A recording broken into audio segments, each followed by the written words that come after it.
Welcome back to the Deep Dive. Today, we are opening up the hood on the most complex, frustrating, and miraculous piece of machinery in the known universe, The human brain. the human brain. But we aren't just looking at the wiring diagrams or, the chemical soup. We are looking for the ghost in the machine. Mm.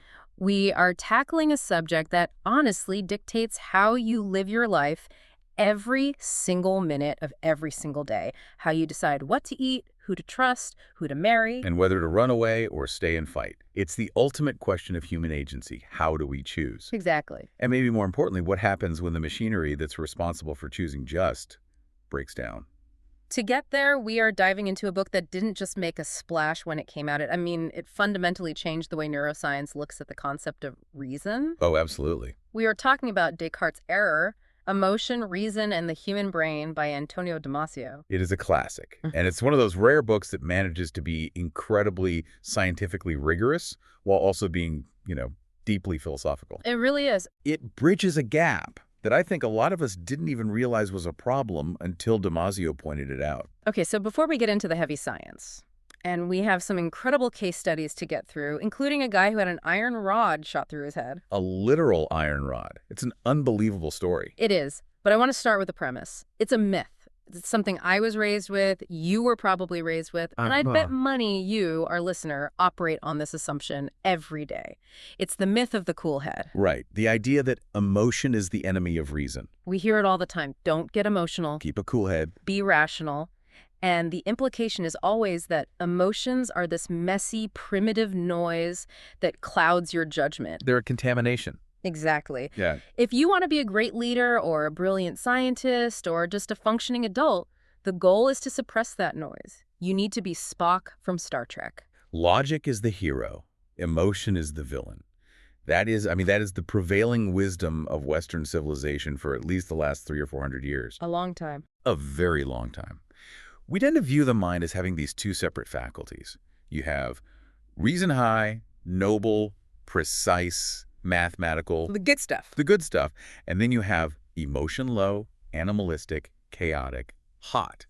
And the assumption is that they are like oil and water. They just don't mix. Or worse, if they do mix, the emotion contaminates the reason like a virus. Right. It ruins the calculation. Yeah, but the mission of this deep dive is to completely dismantle that idea because the stack of research we have here, all centered on Damasio's work, suggests that this common wisdom isn't just a little bit off. It is fundamentally biologically wrong. That's the headline. Damasio's central thesis, which, remember, he's backing up with decades of clinical neurology and patient observation, is that emotion is not an intruder in the bastion of reason. Okay. It is an indispensable foundational component of it. That's a massive claim. It sounds almost poetic, but he means it literally, doesn't it? He means it literally and biologically. He's saying that without feelings, you cannot be rational. If you were truly cool-headed, if you were totally devoid of emotion, you wouldn't be a perfect logical machine. You would be a disaster. A disaster, You wouldn't be able to decide what to wear in the morning, let alone run a company. So if we strip away emotion, we don't get super logic, we get paralysis. Precisely. We get a system that just spins its wheels indefinitely, a thinking machine that can't come to a conclusion. Okay, so here is the roadmap for our dive. We're going to unpack why Antonio Damasio, a world-class neurologist, decided to pick a fight with René Descartes, the literal father of modern philosophy. A pretty big opponent to take on. A huge one. Then we are going to examine the famous, gruesome case of Phineas Gage to see what happens when the brain's emotional centers are physically destroyed. We're going to meet a modern patient named Elliot, a man who possessed a genius IQ but couldn't function in society.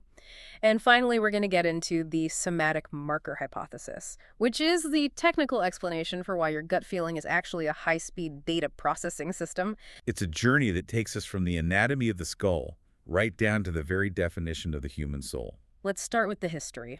You really can't talk about this subject without talking about Phineas Gage. It sounds like a campfire ghost story, but it's real, documented medical history. It is the landmark case in neuroscience. If you take a Psych 101 class, you hear the name. But usually, you just get the bullet points. Guy gets hit, guy changes. Right, the highlights. But the details of this case are where the real insight lies. It's so much stranger and more specific than people realize. So set the scene for us. Where are we? When is this happening? We are in Vermont. The year is 1848. We are looking at a man named Phineas P. Gage. He's 25 years old. He works for the Rutland and Burlington Railroad. Okay. And it's really important to understand who this guy was before the accident. He wasn't a drifter or just some random laborer. He was a construction foreman. He was the boss in charge. He was a very good boss.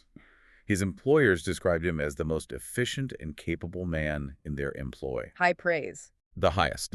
He was described as shrewd, smart, energetic, and persistent. He was a man who had his life together. He was well-balanced, a favorite among his men. He was the guy you wanted in charge of a really dangerous job. And his job was incredibly dangerous. They were blasting through rock to lay down track. This is, long before modern safety standards. Right. This is even before dynamite. They were using blasting powder. The process was very specific and very manual. How did it work? You drill a hole in the rock, you pour in the explosive powder, you insert a fuse, then, and this is the critical safety step, you pour in sand or clay to plug the mold. Chain the blast. Exactly. Then you take a heavy iron rod and you tamp it down. You pack it tight so the explosion goes downward into the rock, not upward into your face. The sand acts as the buffer. And this tool he's using, this tamping iron, it isn't a little hammer, right? No. This thing's a beast. It was custom made for Gage. It was 3 feet 7 inches long. Wow. 1.25 inches in diameter. It weighed over 13 pounds. It's a solid piece of iron. Imagine a solid iron javelin. And crucially, it was tapered to a point at one end, so it was sharp. Okay, so September 13th, 1848. It's a hot afternoon. Gage is working. What goes wrong? It's a momentary lapse in attention. Just a split second. Someone calls out to him. Maybe his men behind him are arguing or asking a question. He gets distracted. He turns his head to look over his right shoulder. He's holding the iron rod in the hole. He assumes his assistant has already poured the sand in. But the sand isn't there. The sand isn't there, it's just powder. So when he turns back, he brings the iron down to tamp it, and you have metal on rock. Spark. A spark, the iron strikes the granite, the powder ignites instantly. And in a confined space like that hole, that 13-pound iron rod becomes a missile. A cannonball. The iron shoots upward, point first. It enters Gage's left cheek just below the eye. Oh my God. It smashes through the cheekbone, passes behind the left eye, pierces the base of the skull, traverses the front of the brain, the frontal lobe, and exits at high speed through the top of his head. Through the top of the skull. It didn't just exit, it flew another 100 feet in a high arc and landed in the grass, covered in blood and brain matter. I mean, physically, that should be instantly fatal. Just the trauma alone, the shockwave through the brain. You would think. And this is why the case became famous worldwide. Yeah. Gage is thrown backwards. He convulses a little on the ground. But within a few minutes, he's awake. What? He's conscious. He speaks. That is just, it's unbelievable. His men, who are completely horrified, load him into an ox cart. He sits upright during the mile-long ride to the hotel where he was staying. He's sitting up? Sitting up. When the doctor, a man named Edward Williams, arrives, Gage is sitting on the veranda steps. He looks at the doctor while bleeding profoundly from the head and says, quote, "Doctor, here is business enough for you." That's bizarrely casual for a man with a hole in his head. It is. And he survives. Yeah. He battles through a massive infection, which in 1848 was the real killer. He had a huge abscess. He was delirious for a while, but he physically recovers. So his body heals. His body heals. He loses sight in the left eye, obviously. The optic nerve was severed. But he can walk. He can use his hands. He can speak clearly. His memory is intact. So he remembers his life. He knows who he is. He knows where he works. He recognizes his family. On the surface, it's a miracle. So at this point, the medical community is cheering. It's a miracle recovery. The brain is so resilient. Look, you can lose a huge chunk of your frontal lobe and be totally fine. That was the initial takeaway. It was seen as evidence that the frontal lobes didn't really do anything important. How wrong they were. Very. Because the doctor who treated him, John Harlow, he started to notice something darker. As the months went on, it became terrifyingly clear that while Phineas Gage's body survived, Phineas Gage the person was gone. Gage is no longer Gage. That's the famous quote from Harlow. Exactly. Before the accident, he was a shrewd, smart businessman, respectful, a leader. After the accident, he was fitful, irreverent. What does that mean exactly? He started indulging in the grossest profanity, which was not like him at all. He was impatient, he was obstinate, stubborn to a fault, but also couldn't stick to a decision. So his entire personality just flipped. Completely. Harlow said the balance between his intellectual faculties and animal propensities had been destroyed. He became like a child. A child in what way? He would devise these grand plans for the future. I'm going to do this, build that, and then abandon them immediately for something else that caught his fancy. He couldn't stick to anything. He couldn't follow through. He would buy things he didn't need. He was capricious and vacillating. I mean, what happened with his job? The railroad refused to take him back. And it's important to know why. It wasn't because he couldn't physically do the work, he was strong as an ox, but because he was a liability. He wasn't reliable. He was rude to the men, he couldn't focus, he couldn't be trusted, so he drifted. He ended up showing himself off in Barnum's Museum in New York for a while, holding the actual iron rod. He went to Chile to drive stagecoaches, which is interesting because it suggests he regained some complex motor skills. But he eventually died in San Francisco years later after a series of massive epileptic seizures. So why is this specific tragedy the opening chapter for Damasio's theory? What does Gage tell us that we didn't know before? Great question. For a long, long time, scientists dismissed Gage. They said, oh, the explosion just shocked his whole system, or he was traumatized. They didn't see the specific lesson. But Damasio did. Damasio, looking back with modern eyes and modern brain imaging techniques, they've actually scanned Gage's skull. He saw something very specific. Gage proved that there is a localized part of the brain that is responsible for social behavior and decision-making. And it's distinct from the part that does, say, math or language. Exactly. Gage could still do math, he could still talk, he could still navigate basic logic, but he couldn't make good choices. He couldn't plan for his future. He couldn't abide by social conventions. And damage was in a very specific spot. The ventromedial prefrontal cortex. Let's break that term down. Ventromedial prefrontal cortex. That's a mouthful. It is. Prefrontal means the very front of the brain, right behind your forehead. Ventromedial refers to the specific location, essentially the lower inner part of the frontal lobe, deep in the center, just above the eye sockets. Okay. And Damasio identifies this area as absolutely crucial. He calls it a convergence zone. A convergence zone between what and what? Between the systems that handle high-level reason, your working memory, your language, your calculation, and the systems that handle biological regulation and emotion, the amygdala, the hypothalamus, the brainstem. So it's the bridge. It's the bridge. And Gage's bridge was blown up. So the thinking brain was effectively disconnected from the feeling brain. Yes. And the result wasn't a cool, logical Spock. The result was a man who had no moral compass, no ability to plan for the future, and no ability to behave in a socially acceptable way. He lost his humanity. But Gage is a historical case. It's an amazing story, but we don't have his brain scans from when he was alive. We just have his skull and the iron rod. Right. It's a reconstruction. So Damasio needed more than a ghost story to prove this theory. Right. You can't build a whole new theory of mind solely on a 150-year-old accident, no matter how compelling it is. This is where we move to the modern era. Damasio introduces us to a patient he calls Elliot. And Elliot is the modern Phineas Gage. He is. But his story is perhaps even more disturbing because it's so subtle. Elliot wasn't a construction worker. He was a successful white-collar professional. What was his life like before? He was a model citizen, good job, good husband, good father. But he started getting severe headaches. Doctors found a tumor, a meningioma growing and pushing into his frontal lobes. In the same area Gage was hit. Roughly, yes. The ventromedial sector. The tumor was large, the size of a small orange, pressing upward from the nasal cavities. The surgery to remove it was complex. So they had to take it out. They had to. They had to remove the tumor Yeah. and inevitably some of the damaged brain tissue around it. And was the surgery a success? Medically, technically, yes. They got the tumor. Elliot survived. He wasn't blind. He wasn't paralyzed. His language was fine. But just like Gage, his life began to unravel almost immediately. In what way? What started happening? He went back to work, but he couldn't perform. He couldn't manage his time.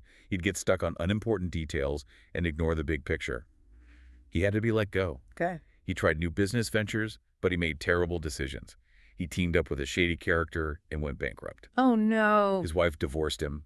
He got married again to someone completely inappropriate for him, and that ended in divorce too. He lost his savings.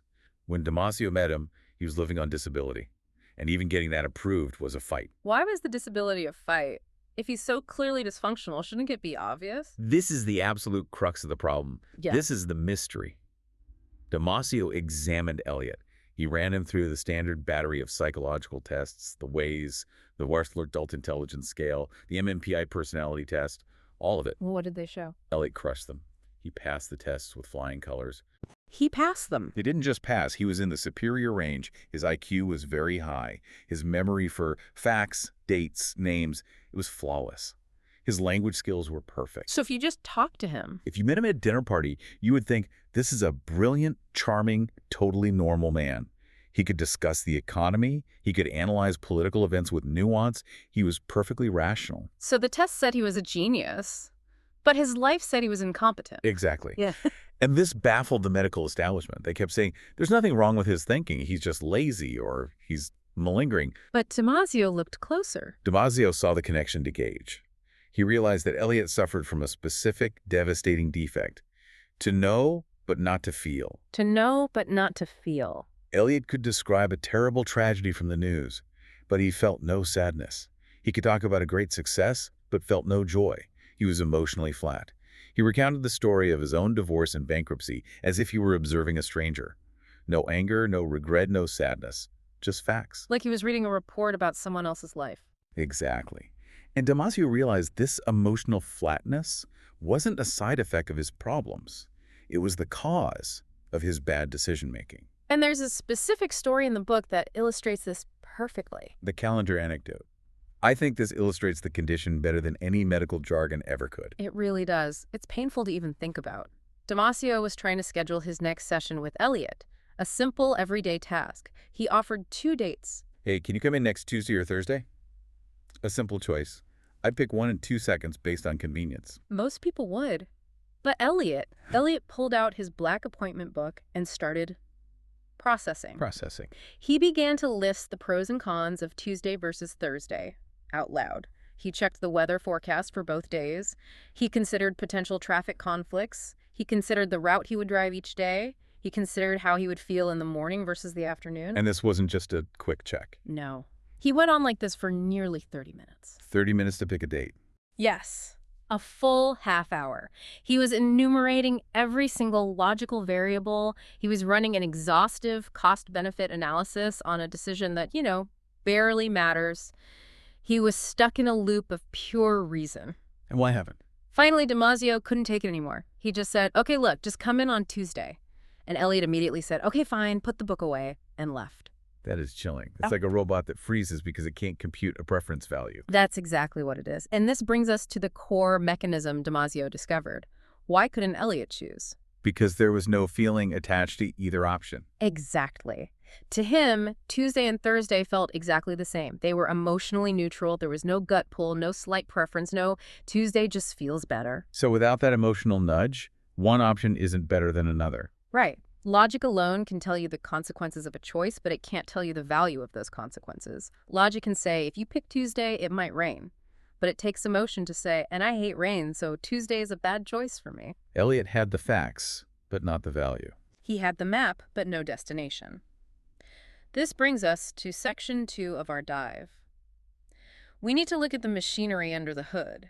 Damasio calls this the somatic marker hypothesis. This is the big idea. It's the central theory of the whole book. It is. So let's break down the name somatic. It comes from the Greek word soma, which means body.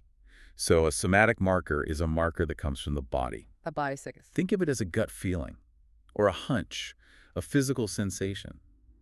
Damasio argues that when we make a decision, we don't start with pure logic. We start with a biological bias. So my body is thinking before my brain is. In a way, yes. It's giving your brain a crucial head start. Let's walk through an example. Let's say I'm deciding where to have lunch. Okay. If you were a pure logician, like Eliot, you would face the infinite regress problem. You would have to list every single restaurant in town. Right. Then you'd have to list the menu of each one, then the nutritional value of each item, then the price, then the drive time, then the parking situation, then the likelihood of getting heartburn.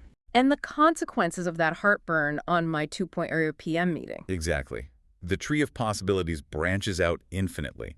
You simply do not have the working memory or the time to process that much data. Your brain would crash. You'd starve before you made a decision. But I decide on lunch in 5 seconds. I just think, I want tacos. How do you do that? You do it because of somatic markers. Your brain unconsciously scans the options and instantly flashes a body state signal for each one. What do you mean a body state signal? You think about the salad place. Maybe you get a tiny, imperceptible feeling of boredom or a slight dip in energy, it's a negative marker. You think about the taco place, you get a surge of dopamine, your mouth waters a little, a positive Like marker. physical reaction. Yes, it can be very subtle. But before you even think about it consciously, your body has already marked the salad as bad and the tacos as good. So the emotion does the pre-sorting for me. Exactly. It biases the process. It's a brilliant shortcut. It eliminates 99% of the options instantly. It clears the clutter. Now, your conscious, logical brain only has to choose between the 2 or 3 things that already feel right. So the gut feeling doesn't make the choice for me, it just narrows the field. Precisely. It presents a few pre-approved candidates to your rational mind. Damasio says nature evolved this to save us time and energy. It's an automated survival mechanism. Like running from a predator. Perfect example. If you see a tiger in the jungle, you don't do a full cost-benefit analysis of fighting versus fleeing. You feel a massive jolt of fear, a huge negative somatic marker, and you run. The feeling makes the decision for you. But does this apply to more complex things, like investing in the stock market or choosing a business partner? Elliot wasn't running from tigers, he was running a life. It applies to everything. And this is where Damasio distinguishes between overt and covert somatic markers. Overt and covert. Yeah. An overt marker is one you consciously feel. It's the pit in your stomach when you walk down a dark alley, or the butterflies when you see someone you're attracted to. You notice it. It's an alarm bell ringing in your body. So that's the classic gut feeling. Yes, but most of the time, the process is covert. It's subconscious. It's a subtle biasing signal that you're not even aware of. How does that work? You might be looking at 2 job offers. Logically, they're identical, same pay, same commute, but you lean towards option A. You can't explain why. You just feel like it's the right move. That's what we call intuition. According to Damasio, yes. Intuition isn't magic. It's your brain accessing a massive non-conscious database of past experiences. Last time I worked with a person like this, it went badly, and sending a subtle body signal to steer you away from one choice and toward another. So my body remembers things my conscious mind has forgotten. Absolutely. This implies that the body is actually participating in the thinking process. It is not just a vehicle for the brain. Damasio calls it the ground reference. The ground reference. The brain is constantly talking to the body. It has maps of the body's state. It's always asking, how's the gut? How's the heart rate? How's the skin temperature? What are the hormone levels? This constant feedback loop creates the texture of our experience. But wait, I have a question here. What about the as-if loop? The notes mention this, and I think it's crucial because I don't always feel a physical pang in my stomach when I make a choice. Right, that's a key refinement of the theory. You don't have to actually get sick to your stomach to know you don't want to eat rotten food. As we grow up and our brains get more sophisticated, we develop a simulation system. So we can bypass the actual body? We can bypass the body. We virtualize it. The brain can simulate the body state in the somatosensory cortex. It creates a faint image of the feeling. Like an echo. A perfect word for it. You feel it as if it were happening in your body, but it's just a neural pattern. It's much faster and more energy efficient than creating a full body response every time. So it's a high-speed emulation of a gut feeling. Exactly. But, and this is the absolute key, it relies on the same neural maps that are connected to the body.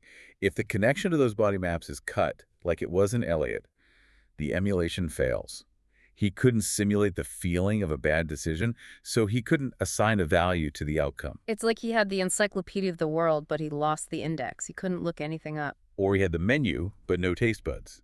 Everything looked equally edible, which meant nothing was appealing. I want to pause here and clarify some terminology. We've been using emotion and feeling a bit interchangeably, but Damasio is very, very specific about separating them. And I think this distinction really helps explain the mechanics. It does. It's not just semantics. It's a biological distinction. It's crucial to the whole theory. So what is the difference between an emotion and a feeling? The easiest way to think of it is the theater of the body versus the theater of the mind. Okay.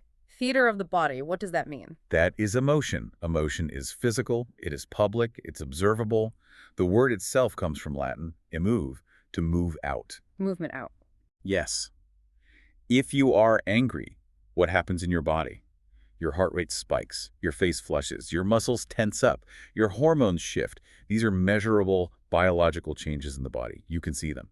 An outsider can observe your emotion. So a scientist could measure my emotion with a blood pressure cuff and a camera and hormone tests. Exactly. Now, a feeling that is private, A feeling is the mental experience of that body state. Yeah. It is the perception of the emotion. It is when your brain's mapping centers look down at the body and register, oh, my heart is racing and my fists are clenched. The mental representation of this state is what I call anger. So the body reacts first and the mind perceives it second. The emotion happens, then the feeling follows. Generally, yes. The feeling is the cognitive realization of the emotional storm that's happening in the theater of the body. That's fascinating. So you can have the body state without the conscious feeling. Yes, and Damasio categorizes feelings into a few different buckets. You have your basic universal emotions: happiness, sadness, anger, fear, disgust. The inside outcast. Exactly. Everyone has these. Across every culture, they're hardwired. Mm. Then you have the more subtle universal emotions, things like euphoria, melancholy, shyness, more nuanced combinations. Right. But then he talks about something he calls background feelings. This part I loved. It's such a cool idea. What is a background feeling? It's the feeling of life itself. It's the constant low-level hum of your body just being. Isn't that just feeling nothing? Not at all. Think about when you wake up and you just feel off. Not sad, not angry, just not right. Or you feel energetic and good. It's not an emotion like joy. It's the overall state of the organism. It's the hum of the engine. The idle noise of your body. Yes. And this background feeling is our anchor for the self. This is where it gets really deep. Damasio talks about a condition called anosognosia. Anosognosia. It happens to some stroke victims who are paralyzed on one side of their body, but because the brain's map of the body is damaged, they don't feel the paralysis. What do you mean they don't feel it? They can't move their arm. The evidence is right there. Right. But if you ask them, how is your left arm? They will say, it's fine. If you ask them to move it, they might make an excuse. Oh, I don't feel like moving it right now, or it's a little tired. They aren't lying. Their background feeling of their body is broken. They literally cannot sense the defect in their own existence. That is terrifying. It shows how much our sense of who we are is tied to this constant moment-by-moment feedback from the flesh. Which brings us directly to the villain of this story. Or, well, the historical figure who, Damasio argues, made the fundamental error. René Descartes. The man himself. The man who said, cogito, ergo sum. I think, therefore I am. Now, I want to take a moment here and really dig into this because this is the core of the book's title. When you hear Descartes' error, the immediate assumption is that Descartes was just completely wrong about everything related to the mind. Right, that he was some kind of emotion-denying robot. Exactly. But I did some digging, specifically looking at his later work, a book called The Passions of the Soul. And I want to check Damasio's homework here. Is it really fair to say Descartes completely separated the mind and body, no questions asked? That is the pivotal question, and it's where the debate gets really nuanced and interesting. If you read Passions of the Soul, which he published way back in 1649, Descartes actually spends a huge amount of time talking about emotions, or passions as he called them. So he acknowledged they exist and that they affect us. Oh, absolutely. He goes into detail about love, hatred, joy, sadness. He acknowledges that the body, what he called the animal spirits flowing through the nerves, the heat of the blood can, and does affect the mind. He talked about the pineal gland, right? That was his big idea for the connection point. He did. He was searching for a single, unified point of contact. He believed the pineal gland, this tiny little structure in the center of the brain, was the principal seat of the soul. Why? Because it was one of the few brain structures that wasn't duplicated on both hemispheres. He thought that the physical animal spirits would swirl around and nudge the pineal gland, and that physical nudge would somehow transfer the signal to the immaterial soul, which would then experience a passion. So he did believe they interacted. He wasn't saying they lived in totally separate universes. Correct. He absolutely believed in interaction. But, and this is where Damasio locates the error, he did not believe in integration. Interaction versus integration. What's the difference? Descartes was a substance dualist. He believed there were two fundamentally different kinds of stuff in the universe. Res extended stuff, physical matter, the body, and res cogitans thinking stuff, the non-physical mind or soul. Two different operating systems. Two completely different substances. So even if they touched at the pineal gland, they were fundamentally separate. The body was a machine, a clockwork mechanism without a consciousness. The mind was divine, unextended, indivisible, and free. So the body is just a meat suit, and the mind is the pilot. Exactly. And the error isn't that Descartes denied emotions existed. The error, for Damasio, is the abyssal separation. It's the belief that the thinking thing, the mind, could exist without the body. He believed that reason, moral judgment, and the self were properties of the res cogitans, entirely separate from the biological sludge of the body. And Damasio is saying, you can't separate them. They're one integrated system. Right. Damasio is essentially a monist, following in the philosophical footsteps of Spinoza. He argues that the mind is not a separate substance. The mind is a function of the body. It's what the brain does. You cannot have a mind without the biological regulation that supports it.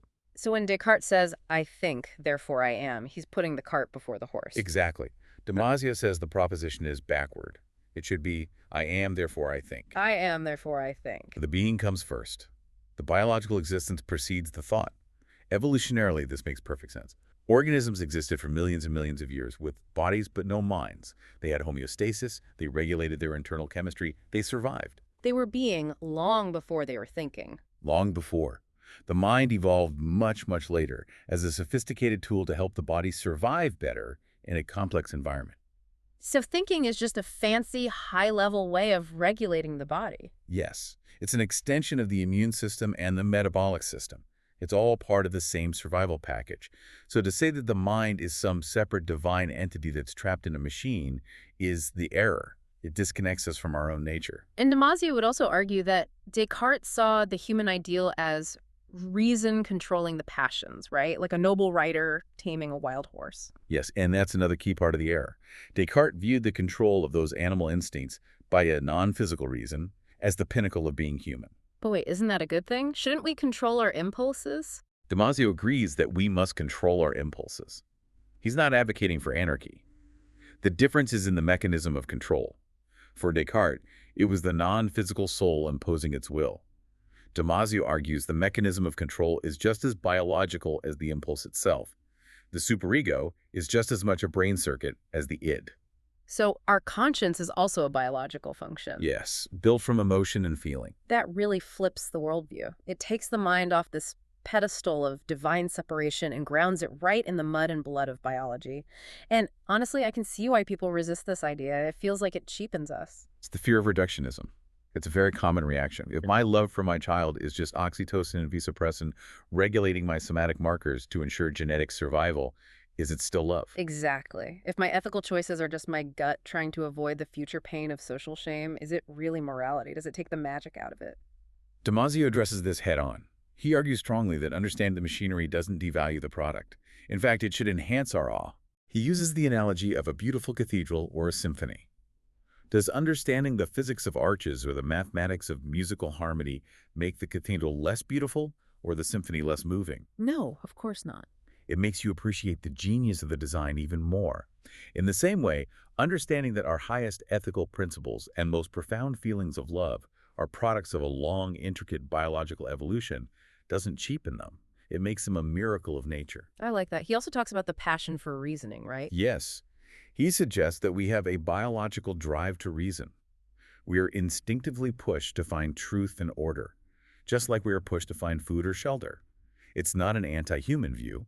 It's a deeply humanistic view that integrates us back into the story of life. Let's talk about the self. Because if there is no separate soul pilot, no homunculus driving the bus from the pineal gland, then who is listening to this podcast right now? Who am I? This is one of the trippiest and most profound parts of the book. We all feel like there is a me inside our head, a little pilot sitting behind the eyes, watching the screen of the world go by.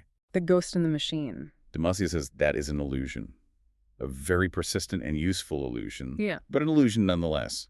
Because if there were a little man in your head, he would need a smaller brain to think and a smaller man inside his head. It's the infinite regress problem again. Turtles all the way down. Exactly.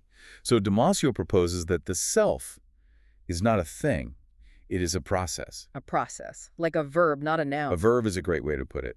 The self is a repeatedly reconstructed biological state. Think of it like a movie. A movie looks like a continuous moving image, but we know it's actually just 24 still frames per second flashing by really, really fast. So the self is just my brain checking in on my body 24 times a second and creating a story out of it. Essentially, the brain constantly maps the state of the organism. Heart beating, yes. Yeah. Gut, okay, yes. Muscles tight, yes. Background feeling is stable, yes. It stitches these reports together from moment to create a continuous protagonist. The me is the reference point for all this incoming data. Wow. The self is the feeling of what happens. So if you took a brain out of a body, the classic brain in a vat sci-fi thought experiment, and hooked it up to a computer. Descartes would say it would still be you. It would still have a mind. It would still think. But Damasio says no. Damasio says absolutely not. Why not? Because without the body, without the constant, rich, dynamic feedback of the viscera, the hormones, the muscle tension, the skin, the brain would have no ground reference. It wouldn't have that background feeling of being alive. It wouldn't have somatic markers to guide its decisions. It might process data, but it wouldn't have a self, because the self is the feeling of the body existing from moment to moment. It would be a powerful calculator, not a person. Precisely. It would have no perspective, no values, no desires. It would be Eliot's calendar problem, but for all of existence. This has huge implications for how we treat people, specifically in medicine. It's a major critique that runs through the whole book. Damasio argues that Western medicine is still deeply, profoundly suffering from Descartes' error. We split the patient in half. We treat the body and the mind as two different departments in two different buildings. Right. If you have a stomach ache, you go to a gastroenterologist. If you have anxiety, you go to a psychologist. And rarely do the two talk to each other.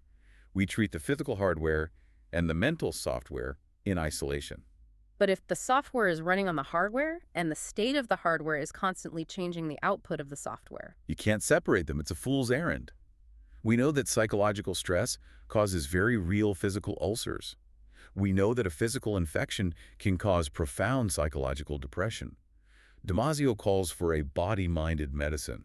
We need to treat the organism as a whole, integrated system. it seems so obvious when you say it like that, but our entire hospital system is built on that Cartesian separation. It is. And it's built on the implicit idea that mental problems are somehow less real or less biological than physical problems. Damasio levels the playing field. He says it's all biological. The mind is just a more complex expression of the body's biology. So as we wrap this up, let's look at the big picture. We started with Phineas Gage and the tamping iron. A truly wild story. We saw how physical damage to the emotional centers of the brain destroyed his ability to be a social, functioning human. Then we looked at Eliot, who had all the logic and intelligence in the world, but couldn't pick a date on a calendar because he lacked the gut feeling to value one choice over the other. The modern Phineas Gage. We learned that somatic markers, those gut feelings, those body states, are the efficiency tools that make reasoning possible. They aren't the enemy of logic, they're the guardrails of logic. They clear the path so logic can do its job. And we learned that Descartes' split between the high and mighty mind and the lowly mechanical body is, well, an error.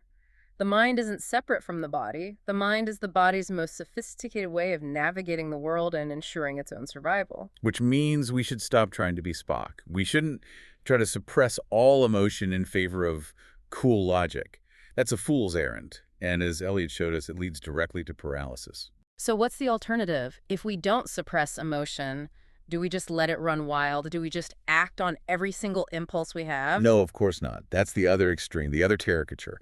That would be just as disastrous as being Eliot. So what's the synthesis? The takeaway, Damasio argues, is that we need to educate our emotions. We need to refine our somatic markers. How do you educate a gut feeling? Through experience, through culture, through learning ethics and philosophy. When you read a great novel and feel empathy for a character, or you learn about a historical injustice and feel indignation, you are training your gut. You are teaching your somatic system what good and bad look like in complex social situations. You're updating the software that generates the feelings. Exactly. So that when you face a tough ethical or personal decision, your gut feeling isn't just a raw animal urge. It's a refined, educated, wise intuition. You don't get rid of the pilot's feelings. You train the pilot to have the right feelings at the right time. We train the pilot and the plane together as one system. Yes, we accept that we are thinking bodies. We are feeling minds. We are biologically complex, fragile, and unique organisms. We're not disembodied spirits temporarily inhabiting a machine. We're part of nature, not above it. I want to leave the listener with a final provocative thought that came up in the text, something to chew on. Damasio talks about how these basic biological mechanisms, these drives to survive, to maintain homeostasis, to avoid pain, to seek pleasure, eventually evolved over millennia into our complex social structures. The connection from the biological to the sociological. Right. Our laws, our ethics, our governments, he sees them as emerging from these fundamental life regulation principles. So here's the question. If our most refined thoughts and ethical decisions are essentially high-level extensions of our basic biological drive to survive and regulate our bodies, then is society just a large-scale version of our own immune system? Wow. That is a provocative thought. Is the legal system just a societal antibody designed to identify and neutralize threats to the health of the social organism? Are cultural norms just a form of collective homeostasis? It makes you think. We are a fractal. The patterns of the single cell repeat in the patterns of the city. And the heart, quite literally, is in the head. Thanks for diving deep with us. We'll catch you on the next one. Goodbye.